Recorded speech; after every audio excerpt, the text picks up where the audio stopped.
Sometimes all the voices are telling you the wrong shit, man. But through years, not a podcast or listening to a book or reading a book, years of sacrifice, of suffering, of diligent, pinpoint fucking work on what you want to do for yourself. Not like, oh, let me just do a bunch of shit. I want to be in every task possible. No. Pinpoint what I want to do with my life. What happens is you have all these voices that are telling you you're fucked up and this is going to be hard. But for some reason, you put so much practice into you that you can ignore every one of them that are telling you you're not going to fucking make it and still be able to fucking make it. Because you have put the practice in that you know this is the process. It's such a daunting task that all the voices are saying no. But you still have the conviction that I know I can do this. And that's what it took for me to get here. 20, 30 years ago, I had this 35 or whatever it was, 30 to 25 years ago, pipe dream. And ever since then, every voice was like, you're a fucking nut.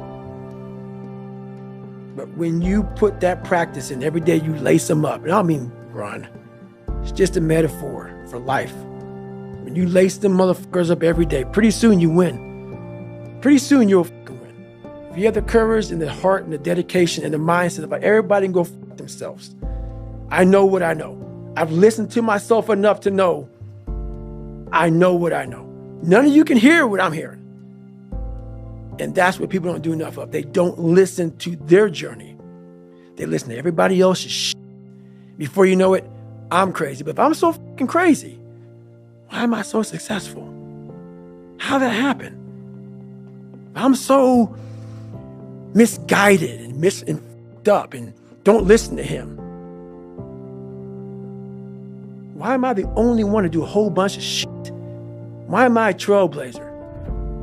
Why? How is that possible? How can you be fucked up and also self-made at the same? No. Obviously, you're not looking at the truth in front of you. The truth in front of you is it sucks. It's painful. It's fucking mind-numbing. And that is the truth. And that's why a lot of people don't like listening to me. Because this is what it takes. Creating another voice and sometimes going at it alone. All the time going at it alone. Because no one's going to believe in you. And that's that. Don't you think that your happiness is probably elevated by the amount of pain that you've gone through? 100%. So the amount of suffering that you understand, the amount of pain that you've gone through makes you appreciate the happiness and the beautiful moments with much more intensity. That's what weak people miss about my story. Weak people hear this soft kid, oh my God, he must be miserable. Oh my God, what the hell's wrong with him? You're missing the fucking story. You're not listening to the story, man. Look what I overcame. If that doesn't put some badge of honor tattooed in your fucking brain for the rest of your life, that you can die today talking to Joe Rogan, you're missing the story, man. Am I happy? What the fuck do you think? Don't misunderstand the passion in which I speak for not being intensely happy. Happiest person in the world. But I'm not done. So I'm not going to speak to you like, oh man, everything is great. No, I have a lot more shit to do. A lot more shit to do. Well, this is in the same use of the word that you used, the warrior's mentality, the warrior's life. Right. This is the way that you can keep balanced and sane. Right. And keep a good grip on who you are. Period. And like there's a quote that was said, this guy said, going into combat, going into war, out of the 100 men that go into war, 10 shouldn't even fucking be there. 80 of them are just targets. 9 do most of the fighting. 1 is a warrior. And it's a true quote to life. I saw it going through training. I saw it everywhere I went.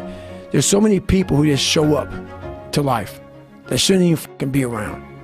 And there's few people who do all the work. I wanted to be part of that 9, and I'm working towards being that 1. Every morning starts with a run. And that's because that's the one thing I hate to do more than anything in the world. So that's like my cup of coffee.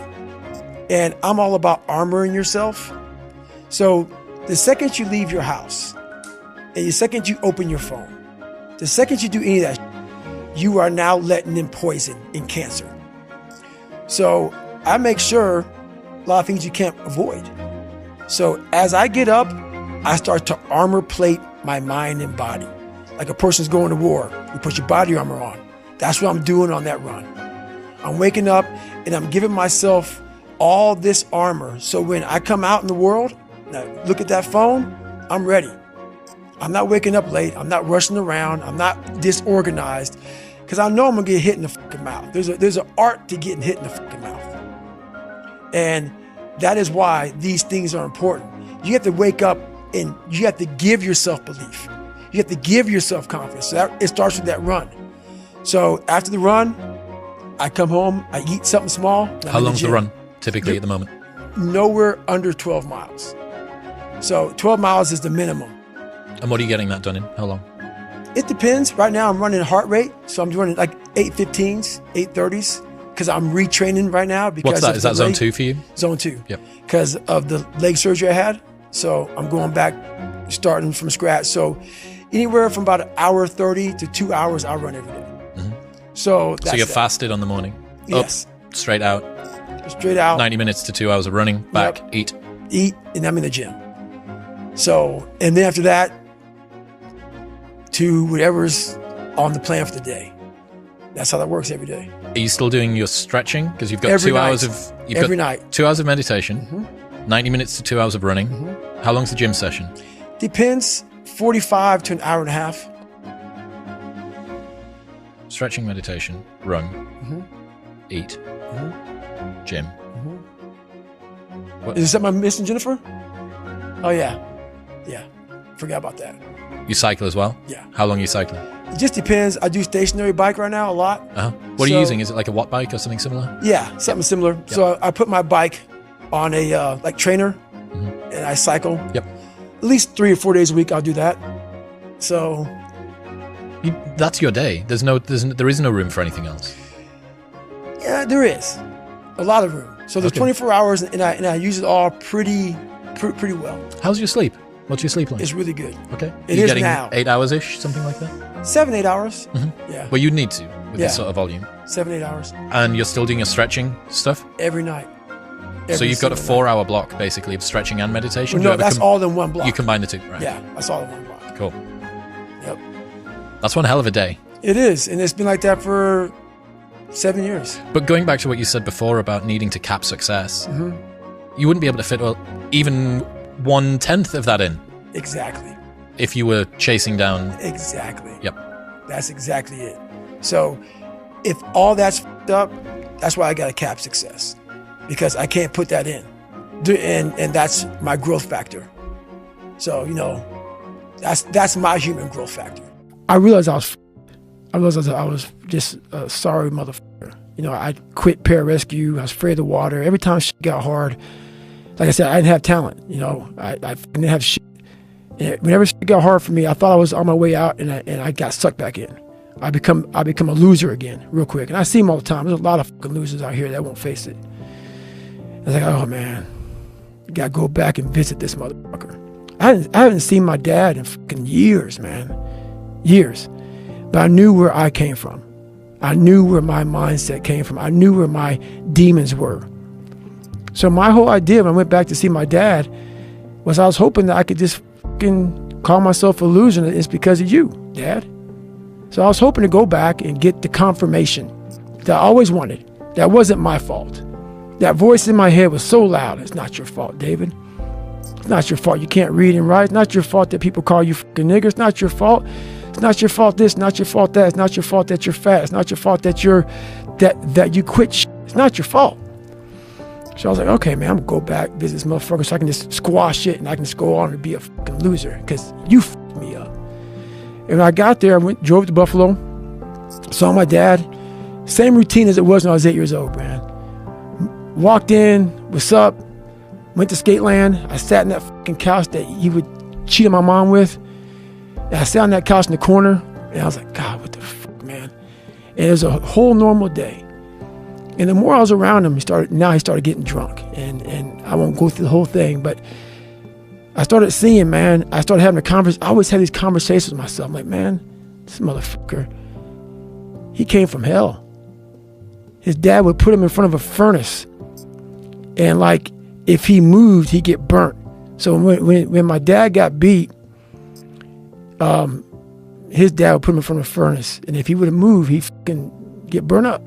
So my dad had to sit there and take it. So he never dealt with his fucking demons. So his demons became mine.